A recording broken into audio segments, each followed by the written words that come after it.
Hello అండి. ఈరోజు అందరికి ఇష్టమైన తెలంగాణ స్పెషల్ బగారా రైస్ ఎలా చేయాలో చూద్దామండి.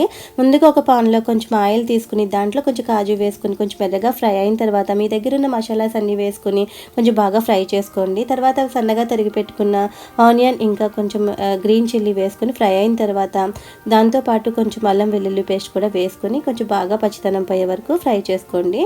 ఫ్రై చేసుకున్న తర్వాత నేను దాంతోపాటు కొంచెం కొత్తిమీర కొంచెం పుదీనా వేసుకున్నాను, సాల్ట్ కూడా వేసుకున్నానండి. కొంచెం ఫ్రై చేసిన తర్వాత నేనైతే ఈ కప్తో 2 కప్స్ రైస్ అయితే తీసుకున్నానండి.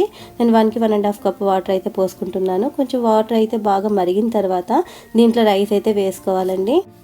నేను బాస్మతి రైస్ తీసుకున్నానండి. 1 అవర్ అయితే కంపల్సరీ రైస్ అయితే మీరు నానపెట్టుకోవాలి. నేను నానపెట్టుకున్న రైస్ అయితే వేసుకున్నానండి.